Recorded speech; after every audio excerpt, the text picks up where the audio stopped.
تو بعد بھی کھوکھلا دے دی۔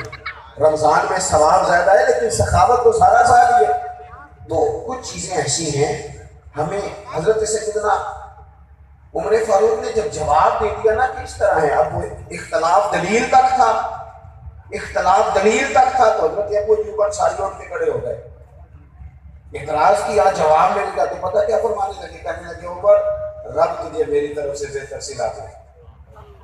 اب تو حکم کر، ہم سنیں گے بھی اور تیری اطاعت بھی کریں، اب ہم آپ کے پیچھے چلے گئے امیر المومنین۔ تو دلیل تک رکھیں چیزوں کو، دلیل مل جائے تو بات کو ختم کریں۔ تو میرے بھائی احساس اپنی طبیعت میں جب ہم پیدا کرنے لگیں گے، احساس بڑی مشکل ہے غریب کی زندگی۔ امیر تو دوستی امیروں سے لگا لیتا ہے، جب انسان اپنی گاڑی میں سفر کرتا ہے تو پھر وہ کرایہ 5 روپے بڑھ جائے تو اسے تکلیف کوئی نہیں ہوتی، کیونکہ اسے پتہ ہی نہیں۔ بہت سارے امیروں کو تو پتہ ہی نہیں کہ گھی مہنگا ہو جائے تو گھر کے بجٹ پہ بوجھ کتنا پڑتا ہے، ان بیچاروں کو تو پتہ ہی نہیں، تو وہ اس احساس کو کیسے پیدا کریں، وہ نہیں کر سکتے، اس کے لیے وہاں سے گزر کے آنا پڑتا ہے۔ رسول پاک کی زندگی میں جو احساس کی شدت ہے اسے آپ سمجھیں۔ دشمن جب ہتھے چڑھتا ہے تو پھر، اور دشمن بھی سخت گیر کے ساتھ کا ہو تو بندہ اسے چھوڑتا نہیں، لیکن حضرت انس بن مالک فرماتے ہیں یہ جو لوگ بدر میں آئے تھے یہ کوئی پھول لے کے نہیں آئے تھے ہاتھوں میں، گجرے پھولوں کے لے کے نہیں آئے تھے، تلواریں لے کے آئے تھے،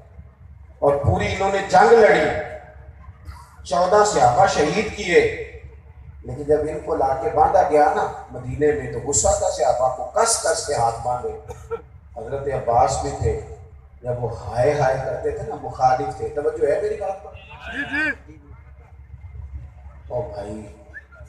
جو پیار بیٹی پہ آتا ہے وہ بہو پہ بھی تو آنا چاہیے، اس پر بھی تو وہ بھی تو کسی کی بیٹی ہے۔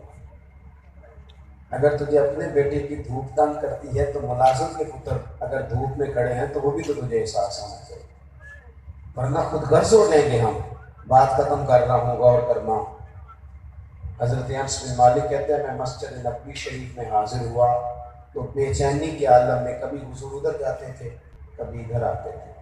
کبھی ادھر جاتے، یا رسول اللہ کیا ہوا؟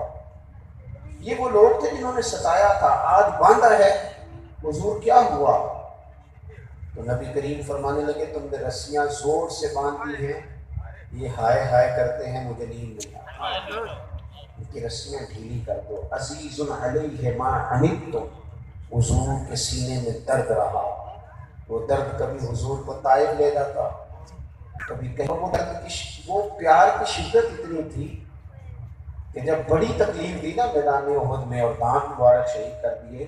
حضرت صدیق اکبر نے کہا یا رسول اللہ دعا کریں گے تباہ ہو جائیں، تو ہاتھ اٹھائے نبی پاک نے، دعا کیا کی؟ کہا اللہ انہیں ہدایت دے دے، انہیں پتہ ہی کوئی نہیں یہ کیا تھا۔ تو میرے عزیز ایک تو اپنی زندگی میں سچ لائیں، خدا را سچ بولیں،